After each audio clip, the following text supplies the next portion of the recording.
ಹೊರಗೆ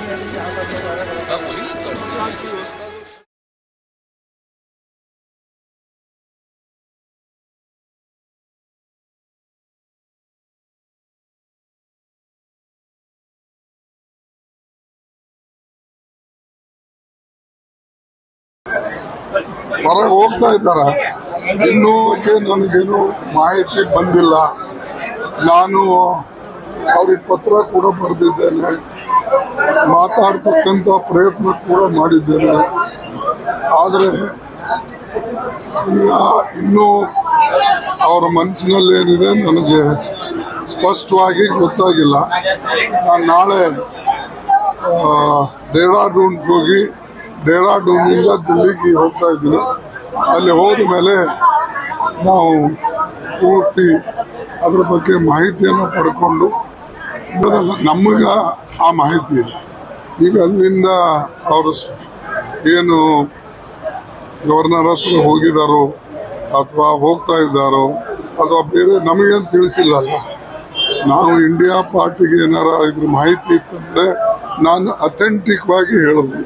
ಇಲ್ಲದ್ರೆ ಇದು ಊಹಾಪೋಹದಲ್ಲಿ ಇನ್ನೂ ಬೇರೆ ಬೇರೆ ವಿಚಾರಗಳು ಬರ್ತಿರ್ತವೆ. ನೋಡೋಣ ಏನಾಗ್ತದೆ ನೋಡೋಣ. ನಮ್ಮ ಪ್ರಯತ್ನ ಇದೆ ಎಲ್ಲರಿಗೆ ಕೂಡಿಸಿ ಏನ್ ನಾವು ಒಕ್ಕಟ್ಟಾಗಿದ್ದೇವೆ ಆ ಒಕ್ಕಟ್ಟನ್ನು ಮುರಿಬಾರದು ಅಂತ ಹೇಳಿ ನನ್ನ ಒಂದು ಮನವಿನೂ ಕೂಡ ನಾನು ಮಾಡಿದ್ದೀನಿ. ಆದಷ್ಟು ಮಟ್ಟಿಗೆ ಮಮತಾ ಬ್ಯಾನರ್ಜಿ ಅವರಿಗೆ, ಇವರಿಗೆ ಎಲ್ಲರಿಗೂ ಕೂಡ ಲಾಲು ಪ್ರಸಾದ್ ಮಾತಾಡಿದ್ದೇನೆ, ಎಲ್ಲರಿಗೂ ಮಾತಾಡಿದ್ದೀನಿ, ಯೆಚೂರಿಗೆ ಮಾತಾಡಿದ್ದೇನೆ. ಸಾಕಷ್ಟು ಜನರಿಗೆ ನಾವು ಮಾತಾಡಿ ಒಂದು ಕಡೆ ಇರಬೇಕು. ಇದು ಅವಾಗ ಮಾತ್ರ ನಾವು ಒಳ್ಳೆ ಫೈಟ್ ಕೊಡಕ್ಕಾಗ್ತದೆ ಅಂತಕ್ಕಂಥ ವಿಚಾರವನ್ನು ಅವ್ರಿಗೆ ಹೇಳಿದ್ದೇನೆ. ಯಾವ ಉದ್ದೇಶದಿಂದ ಇಂಡಿಯಾ ಅಲಯನ್ಸ್ ನಾವು ಮಾಡಿದ್ದೇವೆ, ಆ ಇಂಡಿಯಾ ಅಲಯನ್ಸ್ ಅನ್ನ ಯಶಸ್ವಿಯಾಗಿ ನಡೆಯಕ್ಕೆ ಇದು ಸಾಧ್ಯ ಇದೆ.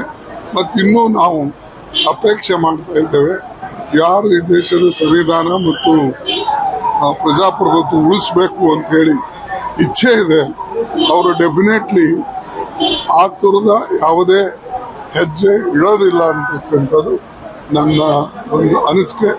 ನಾವು ಸರ್ವ ಪ್ರಯತ್ನವನ್ನ ಮಾಡ್ತೇವೆ.